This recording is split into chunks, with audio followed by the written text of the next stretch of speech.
Que Dios me los bendiga, hermanos, y muy buenas tardes. Es un placer, hermanos, de nuevo, de veras, es un placer estar con ustedes. Es un gusto poder tener esta nueva oportunidad para platicarles un poquito de la palabra de nuestro Dios, para platicarles un poquito de las enseñanzas que encontramos nosotros en las sagradas Escrituras. Siempre es bueno, hermanos, reunirnos, siempre es bueno congregarnos, siempre es bueno que la iglesia se junte, a alabar, a glorificar, a engrandecer el nombre de nuestro Dios. Así que, hermanos, gracias por su confianza y por esta nueva invitación de poder platicarles un poquito de las Escrituras. Déjenme orar a Dios para dar comienzo con este estudio.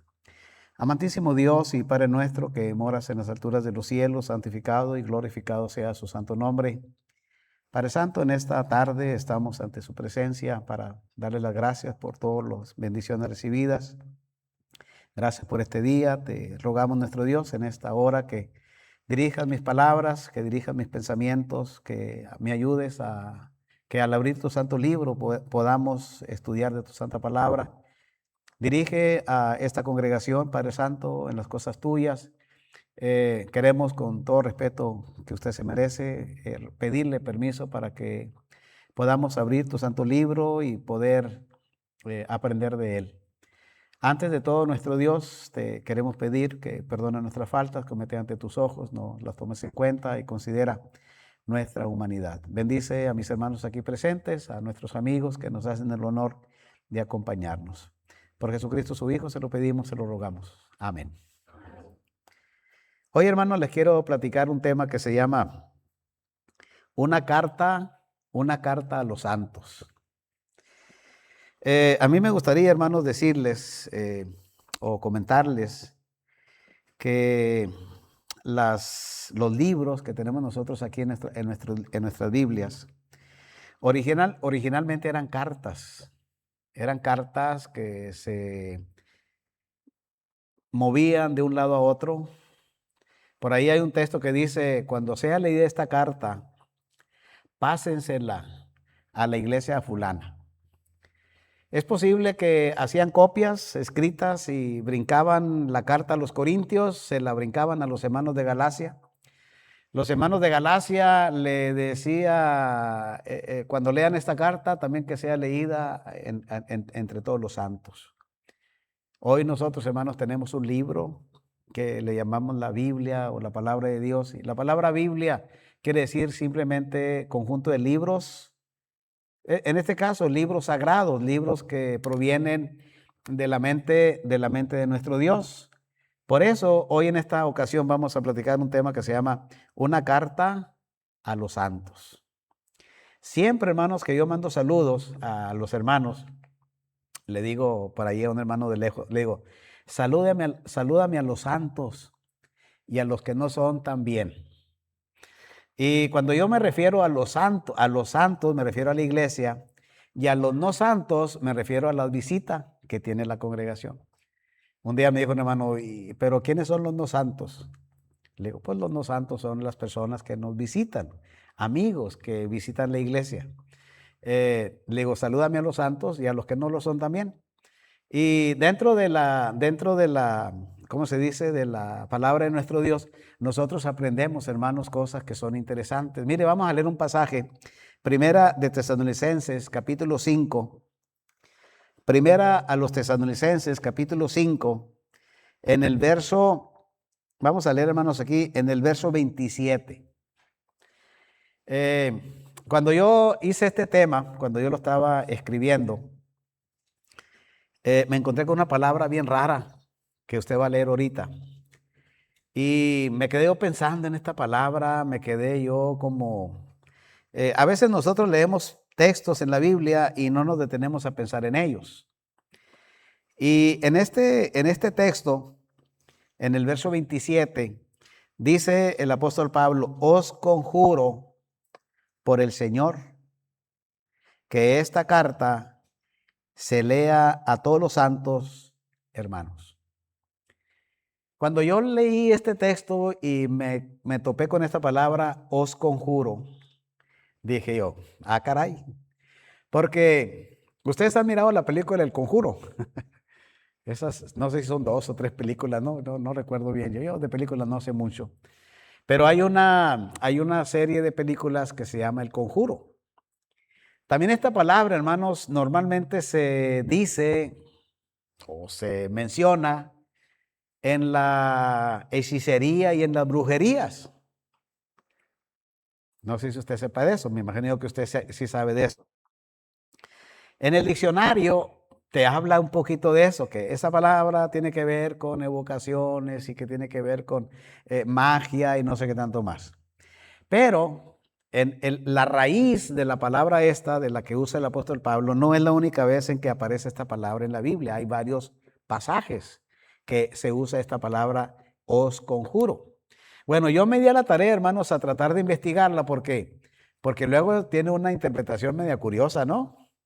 Como si se tratase de que algo mágico, algo que tiene que ver con magia o que tiene que ver con esas cosas, te llama la atención por el significado común que se le da a esta palabra.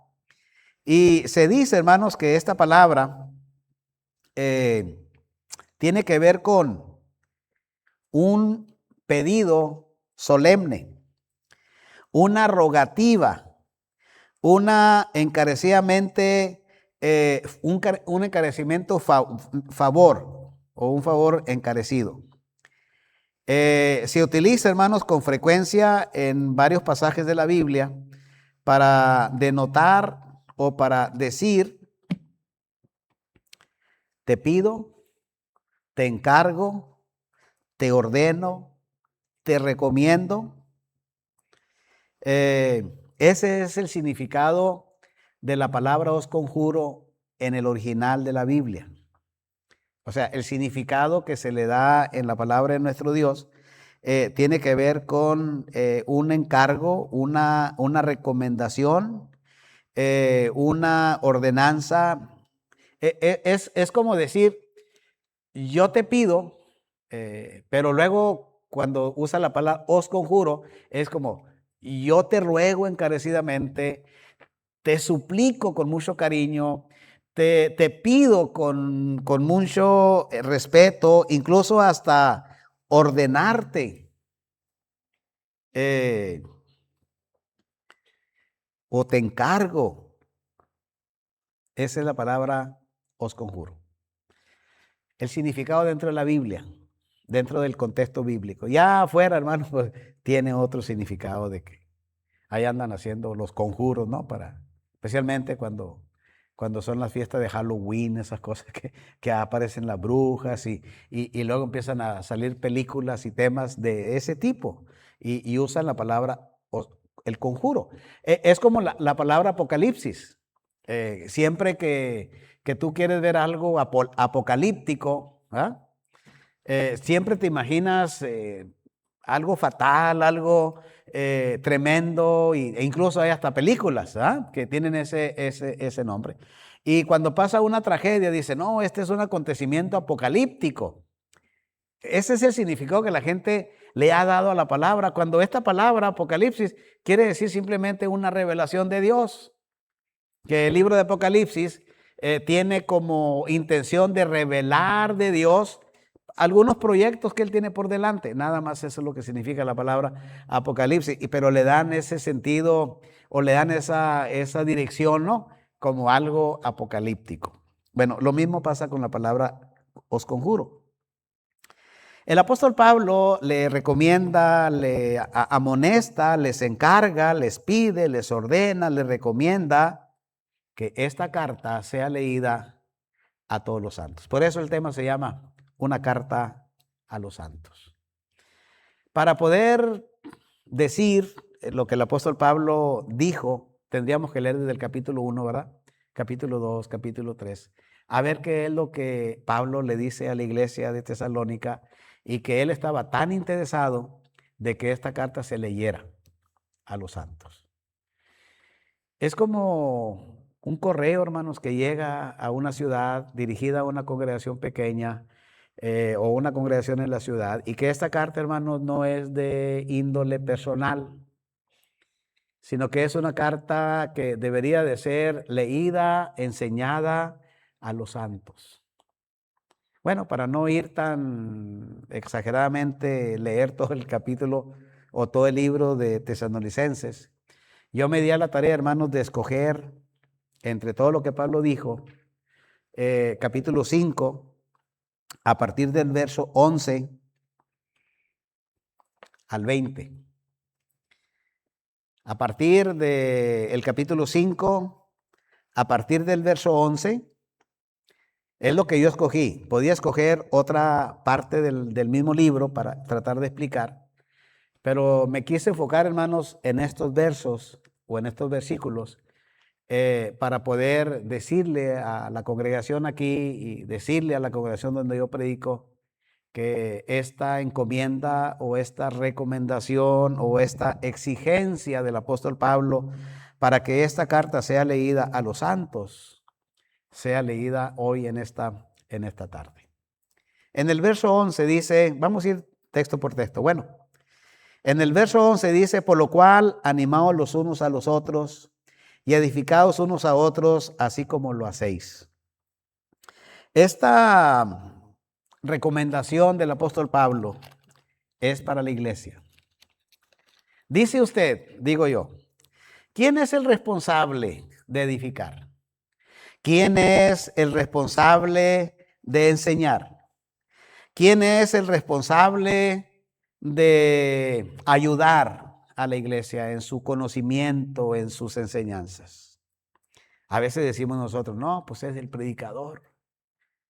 ¿Cómo se llama el hermano de aquí que predica? Gerardo.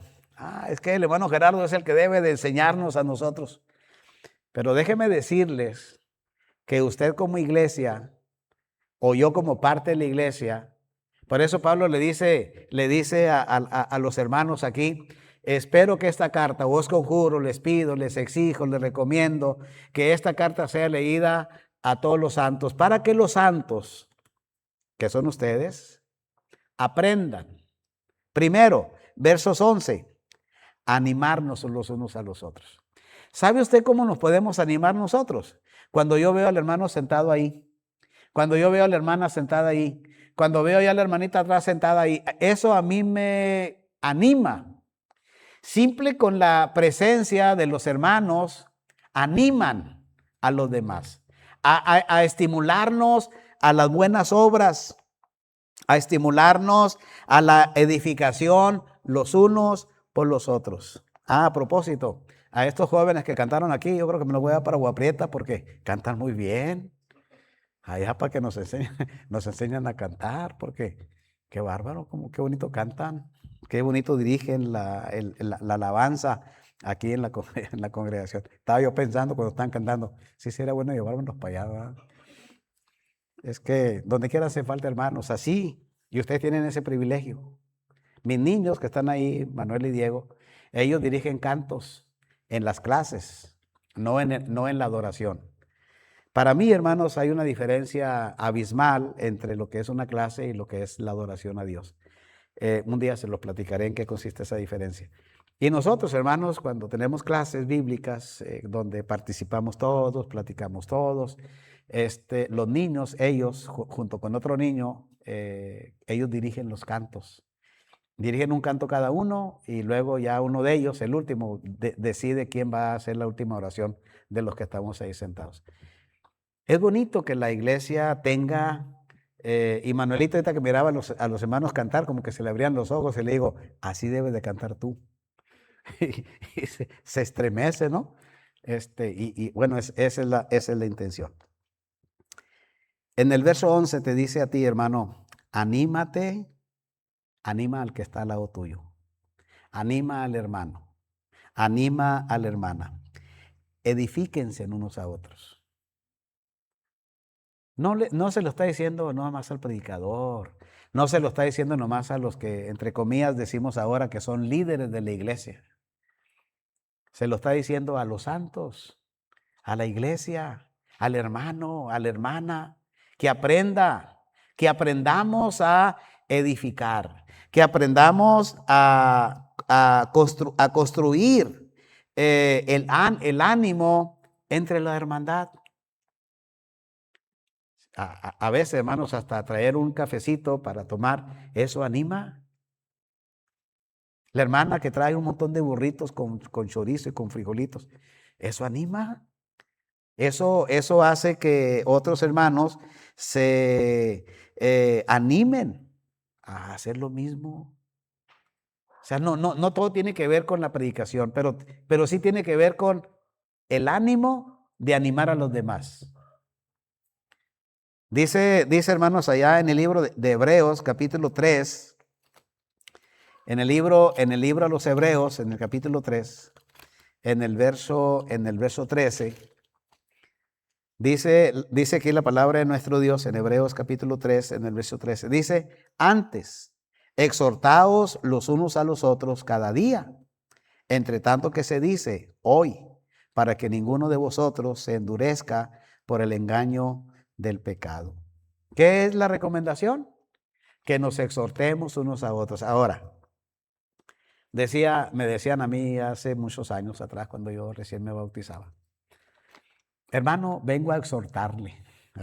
Había una hermanita muy, no iba a decir curiosita, pero no, una hermana muy bonita que era maestra de escuela, ya jubilada, y siempre me andaba exhortando la hermana. Cuando yo predicaba, que predicaba un montón de errores, y no tanto doctrinales, sino de lectura, me decía, hermano, se comió una coma, no se detuvo ahí. Y eso pues a mí me dio la oportunidad de ir aprendiendo. Yo tenía 19 años y pues todo nervioso aquí, me temblaban las rodillas una con la otra, yo parado aquí delante de la iglesia, imagínense cuántos errores no hubiera yo cometido ahí. Y siempre me decía, venga hermano, lo voy a exhortar. Y cuando se oye esta palabra exhortar, parece que es un regaño, ¿va? Y la verdad, hermanos, que la palabra exhortar quiere decir animar. Quiere decir darle ánimos. Pero siempre que se oye esta palabra, hermano, vengo a exhortarle. Oh, ¿para qué vino? Le dice uno, ¿ah? Porque siente que una exhortación es un regaño. Pero si usted va a la raíz de la palabra, si usted va al sentido de la palabra bíblica, usted va a encontrar que esta palabra simple y sencillamente significa animar. Y dice Pablo aquí, o el escritor a los Hebreos, antes exhortaos los unos a los otros cada día. Es decir, debemos de inyectar el ánimo entre nosotros, invitando a la iglesia a que no deje de congregarse, invitando al hermano a que tome ánimos para que ese hermano que tiene la costumbre de no congregarse, lo animemos a que lo haga, a que se congregue, a que le tome sabor a la reunión de la iglesia, a que le tome sentido a lo que Dios en su palabra enseña. Y es bonito que a mitad de semana la iglesia se congregue, que haya muchos más de la mitad de los miembros congregados, porque normalmente, hermanos, los miércoles muchos fallan a la reunión de la iglesia por asuntos de trabajo y cosas de esas. Pero cuando la iglesia se congrega, cuando la iglesia se reúne, cuando la iglesia se junta, simplemente una hermanita que esté sentada ahí anima a la que está al lado. Ese es lo que Pablo le dice a los hermanos, que esta carta sea leída entre vosotros. Verso 12 dice, en el verso 12, os rogamos, hermanos, que reconozcáis a los que trabajan entre vosotros y os presiden en el Señor y os amonestan. Aquí está otra vez la palabra amonestar. Lo que Pablo le está diciendo a la iglesia, esta carta que se debería de leer a la iglesia, a los santos, era de que es muy importante que entre nosotros haya hermanos y haya hermanas que sepan reconocer a los que trabajan entre nosotros. El hermano que es predicador de la congregación, el hermano que se para dar una clase bíblica, el hermano que se para dirigir las alabanzas. La iglesia necesita de tener un reconocimiento a ellos. Esa es la recomendación que se da. Esa es la recomendación que se presenta a la iglesia. Que esta carta sea leída para que la iglesia sepa, para que las hermanitas, los hermanitos sepan que es necesario el reconocimiento de los que trabajan entre vosotros. Porque como dice el dicho por ahí, nadie sabe lo que tiene hasta que lo ve perdido. Porque tienen un buen predicador, la congregación, y la iglesia no es capaz de reconocerle el esfuerzo que hace. A veces los hermanos no tenemos la capacidad de reconocer al hermano que se quema las pestañas estudiando. Y decimos, no, pues para eso se le paga, pues para que predique. Esa actitud es la actitud mala. Claro que el predicador a veces necesita recibir porque ocupa su tiempo en la predicación, casi el total de su tiempo, preparándose, visitando, llevando para acá las cosas de Dios para acá. Entonces a veces si un hermano que quiere predicar y tiene 10 horas o 20 horas metido en una oficina, pues nunca se va a preparar. Entonces el apóstol Pablo está diciéndole a la iglesia que sepa reconocer al hermano que trabaja entre ustedes, el hermano que preside. Usted sabe que la palabra presidir es aquel que va adelante, el que preside delante de ustedes. Ustedes tienen un predicador, ustedes tienen a hermanos que aquí enseñan la palabra de Dios. Y qué bonito es que la iglesia sepa reconocer el trabajo de ellos. Qué bonito es cuando el predicador se siente que le valoran su trabajo. Porque déjeme decirle que a veces hay congregaciones que no valoran el trabajo del predicador. Hasta lo llaman mantenido con decirle todo eso.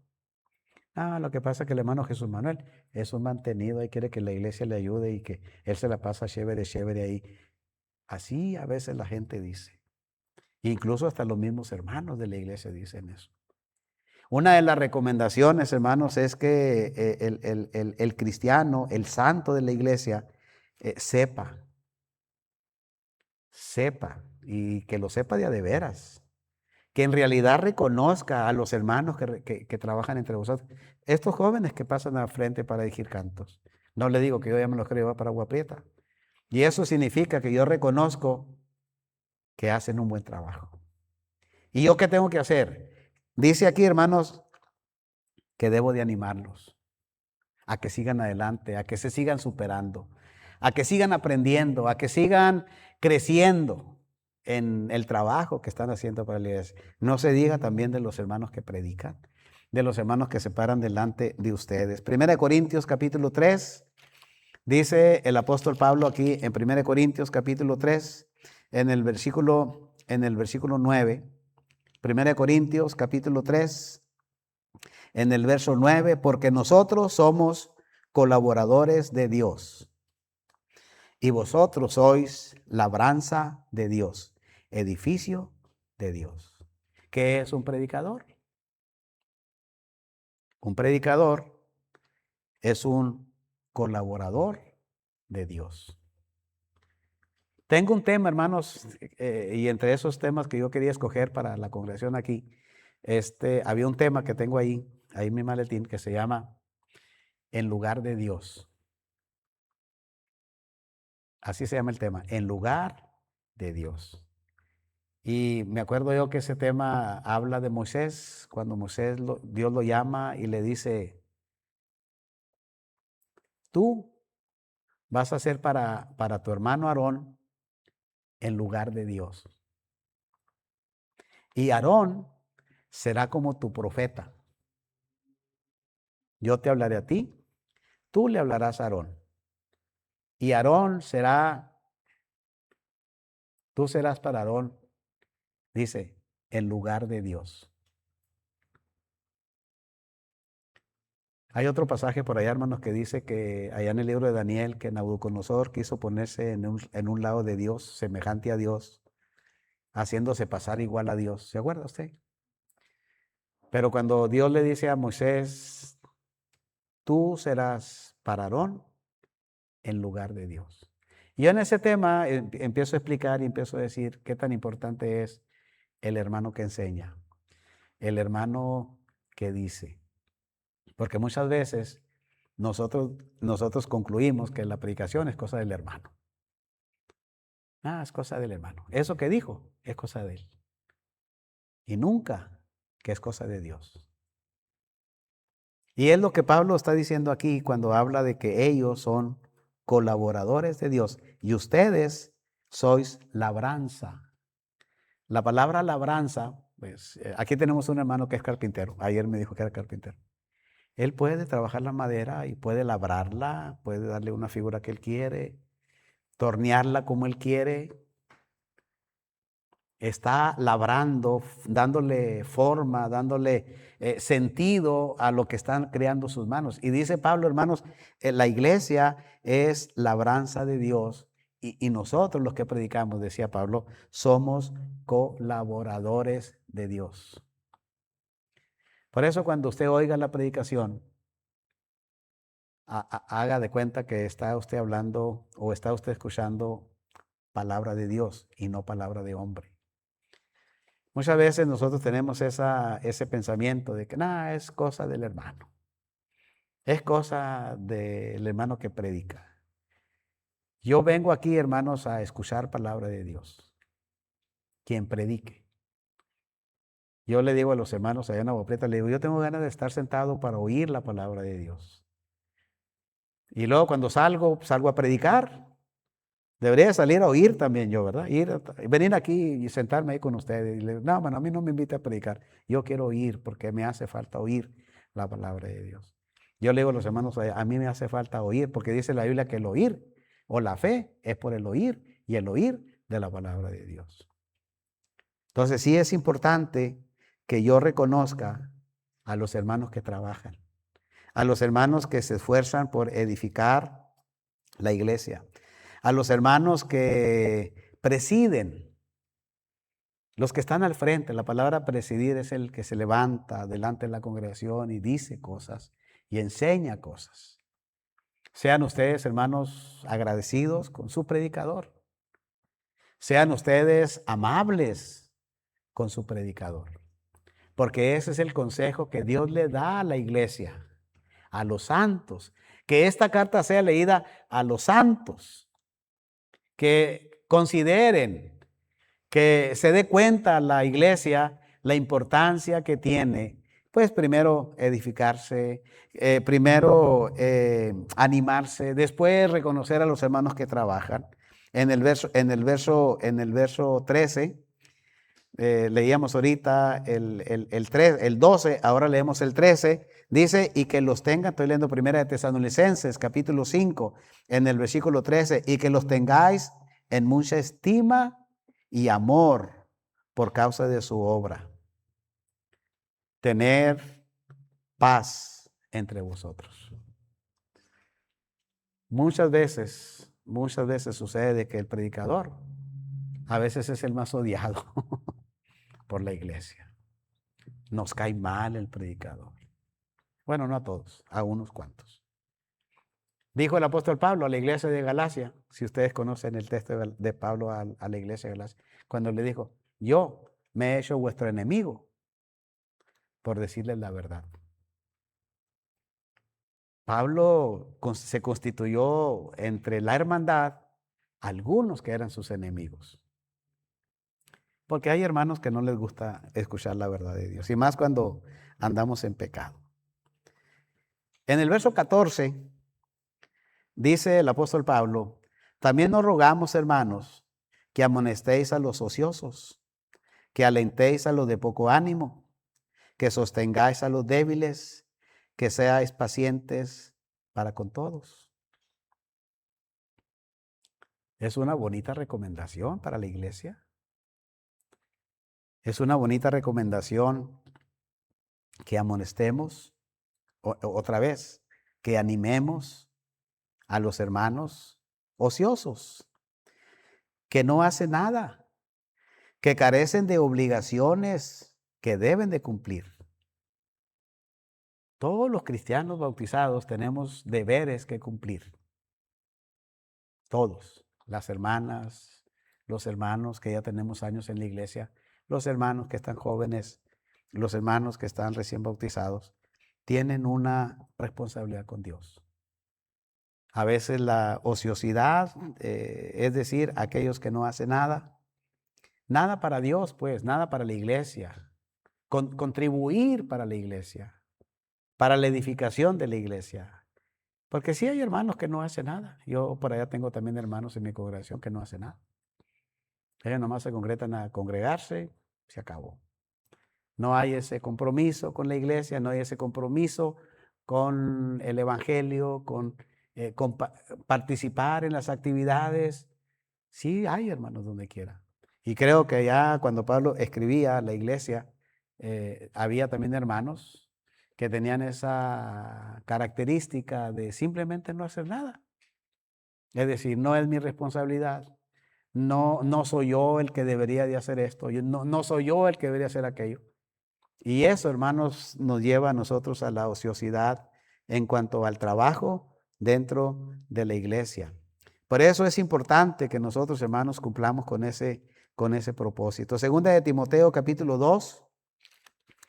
El apóstol Pablo, ahí en la carta de segunda Timoteo, capítulo 2, ahí dele vuelta a su Biblia, ahí va a encontrar ese libro de segunda de Timoteo, capítulo 2, en el verso 24, dice, porque el siervo del Señor no debe ser contencioso, sino amable para con todos, apto para enseñar, sufrido, que con mansedumbre corrija a los que se oponen, por si quizá Dios les conceda que se arrepientan para conocer la verdad. Este pasaje, hermanos, nos enseña, bueno, estoy leyendo primera, ¿va? Segunda, sí, estoy bien. Segunda de Corintios, dije primera, ¿va? Segunda de Corintios es capítulo 2, versos 24 al 26. Y escapen del lazo del diablo en que están cautivos a voluntad de él. Carecer de obligaciones, hermanos. El ser contencioso no nos lleva a nada, sino hay que ser amables para con todos. Y lo dice, aptos para enseñar, sufridos, con mansedumbre. Es decir, ese es el trabajo del cristiano, animar a los hermanos. Yo creo que cualquier hermana, cualquier hermano puede decirle a otro, hermano, échale ganas con las cosas de Dios. Mira, Dios te trajo a la iglesia con este propósito, con este fin. Considera esa bendición que Dios te da. Y con esas palabritas, hermanos, tan sencillas, usted puede hacer que el hermano tenga una profunda reflexión de sus actos o de sus acciones. Entonces, sí es bonito, hermanos, saber que cuando el apóstol Pablo le escribe a la iglesia de Tesalónica y les recomienda, les hace os conjuro, es decir, les encargo, les pido, les ordeno, les recomiendo. Es como una profunda rogativa de parte de Pablo para que esta carta sea leída a los santos. Y ahorita, hermanos, la estamos leyendo. Una parte de lo que el apóstol Pablo le escribió a la iglesia de Tesalónica, enseñándoles y diciéndoles la importancia que tiene el mensaje de Dios. El hecho, hermanos, de que nosotros entendamos que debemos animarnos, que debemos edificarnos, que debemos de reconocer a los que trabajan entre nosotros, que debemos de amonestar y animar a los ociosos, aquellos que no hacen nada, porque a veces, hermanos, a veces hay hermanos que no hacemos nada. Ay, me cuento yo entre ellos. A veces yo le digo a Dios, Señor, yo hago apenas lo que, no sé, lo que puedo hacer y no hago más de ello. Y créame que yo predico todas las semanas, predico 2 veces a la semana por internet. La predicación del domingo en la mañana, la predicación del domingo en la tarde, la predicación del miércoles. Por ahí hay 2 hermanos que de repente, un hermano sí me ayuda todos los domingos a predicar. Por ahí otro hermano de vez en cuando dice, hermano, hoy quiero predicar. Y predica bien, pero el trabajo no le permite a él ponerse a estudiar. Bueno, eso pienso yo que es el trabajo.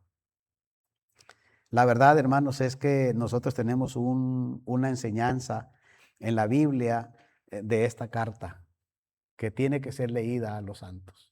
Esos santos tan necesarios en la iglesia. Esos santos tan importantes en la iglesia.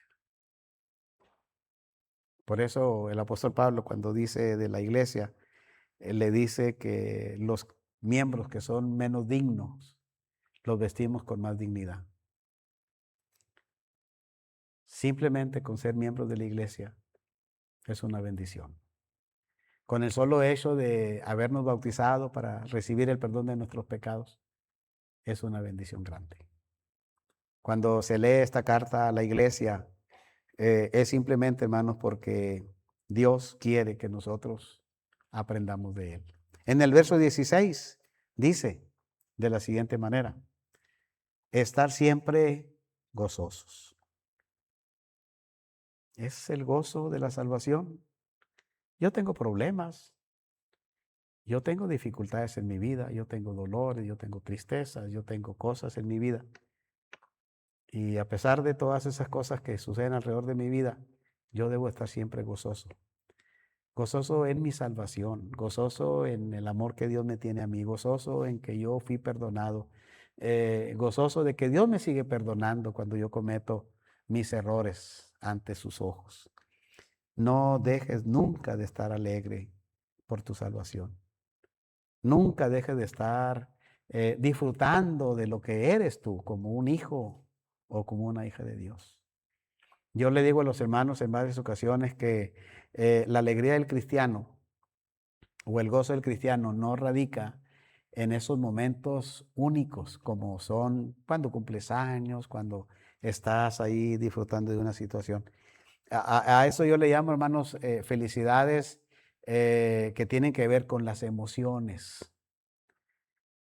Yo pienso y creo que el gozo del cristiano, hermano, no radica en el estado emocional en el que se encuentra, porque pues hay estados anímicos a veces malos para nosotros. Nos levantamos con un ánimo bien feo por el problema en el trabajo, por la dificultad que tengo en mi vida, por la dificultad que tengo en mi casa. Se llena uno de esos problemas en la mente y perdemos el gozo de la salvación, perdemos el gozo de ser hijos, de ser hijas de Dios. Pablo, hermano, no está diciendo aquí, a ti nunca te va a pasar nada, por lo tanto siempre vas a estar contento. Esta palabra, hermanos, que dice Pablo aquí, que debemos estar siempre gozosos, es a razón de nuestra salvación, a razón de lo que somos y de lo que hacemos, porque hacemos muchas cosas para Dios. En nuestra vida personal, en el transcurso de nuestra vida, siempre hacemos algo para Dios. Simplemente con el ejemplo de estar congregados para animar a los demás a que lo hagan. Esa es una bendición. Y luego dice el 17, oremos sin cesar. Una de las recomendaciones para la iglesia, hermanos, es que la iglesia nunca debe dejar de orar. Oren continuamente. Oren siempre. No importa las circunstancias que tú pases, no importa la situación por la que tú estés cruzando. La importancia de la oración es fundamental para la existencia de nuestra fe. No hay ninguna otra manera de que nosotros tengamos una conexión con el cielo que no sea la oración. Con la oración le hablamos a Dios. Con la oración le pedimos a Dios perdón. Con la oración le mostramos nuestra gratitud. O sea, nunca dejes de orar, hermano. Nunca dejes de orar, nunca dejes de orar. Siempre dedícale un espacio. Ayer, hermanos, cuando me tocó predicar con el hermano ahí donde él se reúne, prediqué yo un tema que se llama ¿Dónde está vuestro Getsemaní? El Getsemaní en la Biblia es un lugar muy bonito que deberíamos de descubrirlo y lo que significa la palabra Getsemaní. Entonces tú te preguntarás, ¿en dónde está mi Getsemaní? Es el lugar donde tú le abres tu alma a Dios, donde tú le dices a Dios, como lo hizo Jesús cuando estaba ya en el huerto aquel, donde en ese huerto había un lugar que se llamaba el Getsemaní.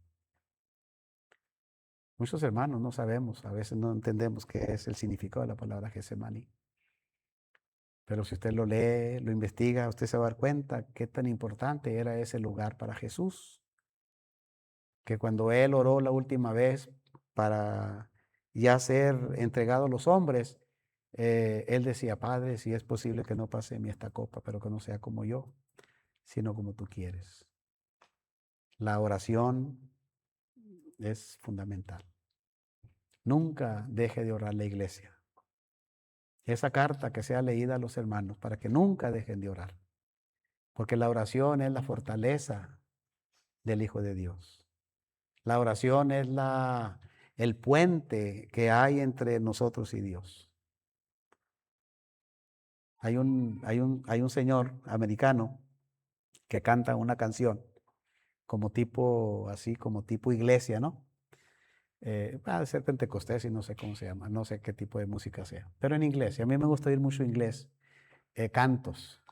Y este señor empieza pues con la música, ¿no? Así tipo tejana del tipo de música. Y luego le dice, Señor Jesús, te hablo para preguntarte si en el cielo no hay un teléfono, porque quiero hablar con mi mamá. Él había perdido a su mamá, o alguien perdió a su mamá, hizo ese canto y le decía a él, a Dios, que si en el cielo no habría un teléfono, porque él quería hablar con su mamá. Nosotros tenemos un teléfono, que es la oración. Es nada más de doblar nuestras rodillas, es nada más de sentarnos allí en la silla, al lado de la mesa, y simplemente ponernos a orar. Decirle a Dios cómo te sientes, por lo que estás pasando, lo que está sucediendo en tu casa. Díceselo. Por ahí hay un canto, creo que es el 14, ¿no? Que se llama Dulce, Dulce Oración. En el siguiente verso, hermanos, que es el 18, dice Pablo, hermanos, aquí, dad gracias en todo, porque esta es la voluntad de Dios para con vosotros en Cristo Jesús. Un día decía un hermano que predica ahí en la página que tengo ahí, decía, nosotros debemos aprender a dar gracias por todo, aún si se nos muere un familiar. Y a mí se me abrieron los ojos así del tamaño de la cara. Es que dice la Biblia que hay que orar, hay que dar gracias por todo. Le decía al hermano, le digo, hermano, mira, a mí me parece que no puede aplicar eso en el sentido de la misma oración, de dar gracias por ello. Le digo, porque cuando uno tiene un dolor semejante a ese, y tú dices, hay que darle gracias a Dios aún por los que se nos mueren. Hay palabras de gratitud. Eso sí, hay palabras de gratitud. Hay palabras de agradecimiento. Y hay palabras, hermanos, de dolor.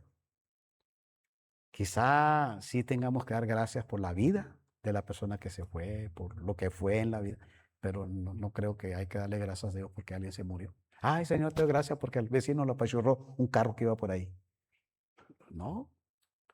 Entonces hay que saber por qué hay que agradecer. Yo le decía al hermano, es que debe de saber, hermano, porque tú lo dices porque a lo mejor no estás pasando por una situación de esas, pero el día que pases vas a saber que no es tan fácil darle gracias a Dios. Hasta que ya te pase el dolor, la tristeza, entonces dices, Señor, te doy gracias por la vida de aquella persona, de mi mamá, de mi papá, de mi esposa, de quien sea. Agradecer por la vida.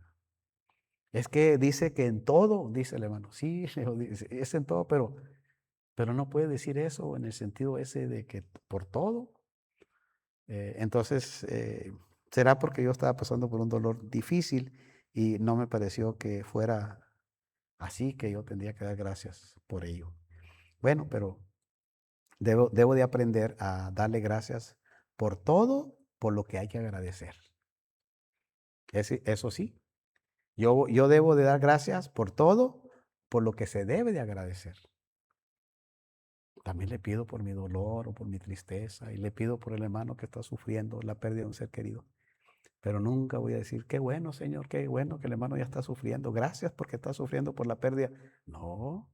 Entonces, esa palabra todo no significa necesariamente todas las circunstancias. Ay, Señor, te doy gracias porque el hermano ya se divorció de su señora. No. Es que la palabra todo tiene que ver con todo por lo que hay que agradecer. Todo por lo que hay que darle gracias a Dios.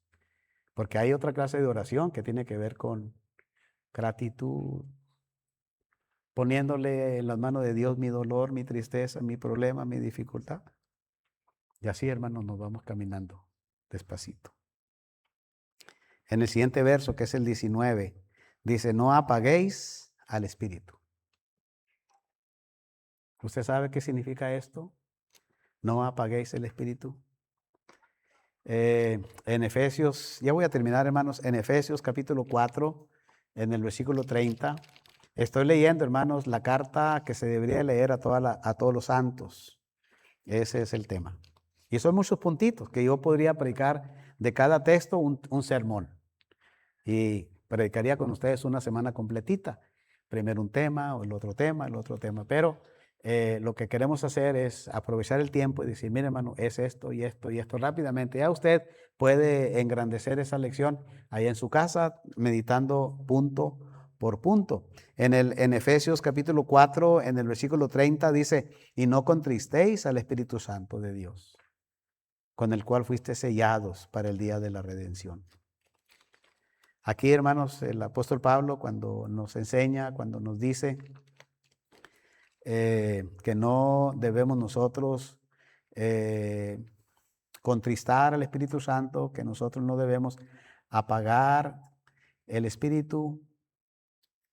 Mire, cuando usted lea la palabra Espíritu en la Biblia, usted tiene que darse cuenta de dos cosas. Primero, cuando se habla del Espíritu Santo, tiene que estar escrito con mayúscula. Cuando se hable del Espíritu que tiene que ver con nosotros, se escribe con minúscula. Entonces, en estos dos pasajes está la palabra no apaguéis el Espíritu y está escrito con mayúscula que tiene que ver con el Espíritu Santo. El apóstol Pablo en Efesios 4:30 te dice no contristéis al Espíritu Santo. ¿Cómo lo podemos contristar? ¿Cómo lo podemos apagar? El punto principal, hermanos, es que nosotros ocupamos no ser tan carnales, tan malos en ese sentido, sino ser un poquito espirituales. Según el verso 31 y el 32, dice, quítese de vosotros toda amargura, enojo, ira, gritería, maledicencia y toda malicia. Antes ser benignos unos con otros, misericordiosos, perdonándonos unos a otros, como Dios también nos perdonó a vosotros en Cristo. Entonces lo que Dios está diciendo aquí, que cuando no apagues el Espíritu o no contristes al Espíritu Santo, significa que nosotros con nuestras actitudes, con nuestra forma de ser, con nuestra forma de hablar, con nuestra forma de pensar, con nuestras actitudes que tenemos, nosotros podemos hacer que el Espíritu Santo no esté a gusto en nuestro mismo cuerpo, porque nosotros somos morada del Espíritu Santo. Acuérdate que el Señor dijo que el Espíritu de Cristo se sale del cuerpo y luego vienen los espíritus inmundos que una vez Dios los sacó de nosotros. Entonces, hermanos, hay que echarle ganas en ese sentido. Y luego en el verso 20, que es el último texto, dice en el verso 20, no menospreciéis las profecías. No menospreciéis las profecías. Y yo me pregunto, ¿y qué es profecía? Ya ve que hay profetas modernos ahora en estos tiempos. Entonces, si Pablo dice que no se debe de menospreciar una profecía, significa que en la iglesia debe de haber profetas. Y no es así. No tiene que ver con profetas la palabra profecía. La palabra profecía tiene que ver con una enseñanza que viene de parte de Dios, las cuales ya fueron escritas en el primer siglo. Pablo sí quizás estaba refiriéndose a los hermanos que habrían de recibir alguna profecía para la iglesia porque no estaba todo escrito. Entonces, hoy en este tiempo, si nosotros menospreciamos una profecía, significaría que estamos menospreciando lo que está escrito en la Biblia hoy. No que venga un fulano y que me diga yo soy profeta y dice Dios que yo debo de respetar las profecías. Eso no significa. La profecía tiene que ver, hermanos, con el mensaje que Dios tuvo para la iglesia. En el principio de la iglesia había gente que profetizaba, había gente que tenía sueños, que tenía visiones. Y la palabra profecía tiene que ver con alguien que enseña. Eso es todo lo que significa. No menosprecies la enseñanza. Eso es lo que quiere decir. Hermano, no menosprecies la enseñanza de Dios. No menosprecies el texto o la enseñanza que Dios te deja en tu palabra. Hermanos, esa es la carta que era necesaria ser leída a la iglesia. Bueno, un pedacito de ella. Ya usted encárguese de leer lo demás y verá que va a aprender mucho de ello. Hermano, Dios me lo bendiga, Dios me lo guarde. Gracias, hermano, por la oportunidad y a ustedes, hermanos, gracias por esa confianza que me tienen. Yo espero, hermanos, y yo deseo de todo corazón que esta congregación siga adelante, que siga caminando, que siga fortaleciéndose día a día. Gracias, hermanos, Dios me lo bendiga. Si usted tiene una pregunta, un comentario, ya sabe, estoy para servirle después de decir el amén. Gracias, hermanitos.